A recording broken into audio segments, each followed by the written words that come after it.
Hello friends, मैं शंकर स्वागत करता हूं आपके अपने यूट्यूब चैनल शंकर एजुकेशनल अड्डा में। दोस्तों, आज की वीडियो में हम लोग देखने वाले हैं एमए फर्स्ट सेमेस्टर ज्योग्राफी और जो हमारा चौथा पेपर यानी चतुर्थ प्रश्न पत्र उसको देखेंगे, जिसको आप बोलते हो क्या, नगरी भूगोल। क्या बोलते हैं?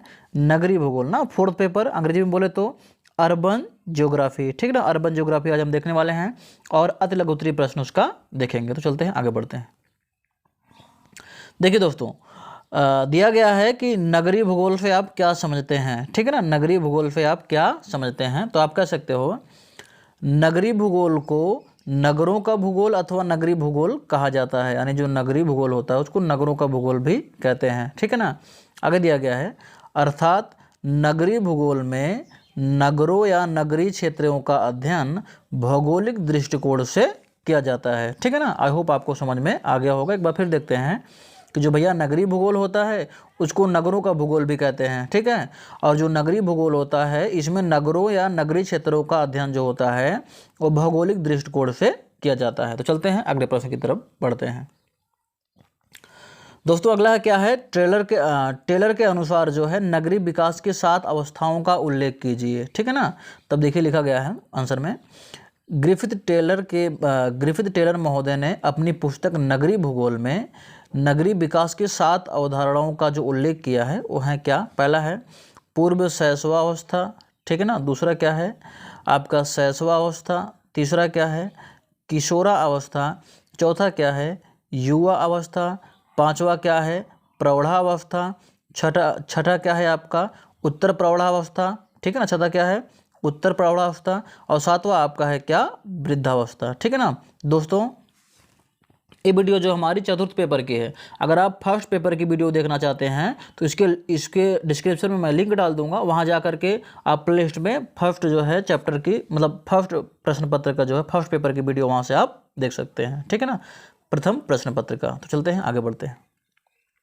अगला है हमारा नगरीय भूगोल की प्रवृत्तियों को स्पष्ट कीजिए। ठीक है ना, या फिर नगरीय भूगोल के विषय क्षेत्र को अगर स्पष्ट करना हो तब भी यही चीज़ आप शॉर्ट में इसको लिख सकते हो। ठीक है ना। देखिए दिया गया है, नगरीय भूगोल मानव भूगोल की एक शाखा है। ठीक है ना। नगरीय भूगोल जो है मानव भूगोल की एक शाखा है जिसके अंतर्गत शहरों एवं नगरों का अध्ययन, उनकी उत्पत्ति, स्थिति, कार्यात्मक प्रतिरूप ना विकास आदि को ध्यान में रखकर किया जाता है। याद रखिएगा, नगरीय भूगोल जो है वो मानव भूगोल की एक शाखा है जिसके अंतर्गत शहरों एवं नगरों का अध्ययन जो होता है उनकी उत्पत्ति, स्थिति, कार्यात्मक प्रतिरूप, विकास आदि को ध्यान में रखकर किया जाता है। ठीक है ना। आई होप आपको समझ में आ गया होगा। दोस्तों, यदि आप हमारे चैनल पर नए हैं तो चैनल को सब्सक्राइब कर लीजिए और वीडियो को ज़्यादा से ज़्यादा शेयर करिए, क्योंकि पढ़ेगा इंडिया तभी तो बढ़ेगा इंडिया। तो चलते हैं अगले प्रश्न पर। अगला हमारा है कि महानगर से आप क्या समझते हैं। क्या है महानगर से आप क्या समझते हैं। ठीक है ना। देखिए दिया गया है, इसे अंग्रेजी में मेट्रोपॉलिटन या फिर मेट्रोपोलिस कहते हैं। याद रखिएगा, जो महानगर होते हैं उसको अंग्रेजी में क्या बोलते हैं, मेट्रोपॉलिटन सिटीज। ठीक है ना। आगे दिया गया है, जिस नगर की जो जनसंख्या है 10 लाख से अधिक होती है उसे महानगर कहते हैं। याद रखिएगा, जिस भी नगर की जो जनसंख्या होगी वो क्या होगा, 10 लाख से अगर अधिक होती है तो उसको हम क्या बोलते हैं, महानगर की संज्ञा देते हैं। ठीक है।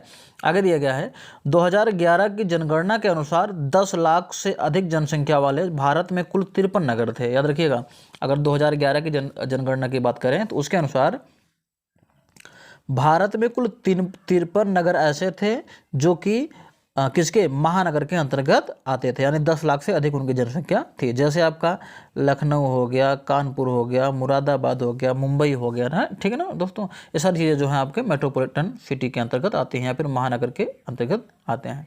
आई होप आपको समझ में आ गया होगा। तो चलते हैं अगले प्रश्न की तरफ।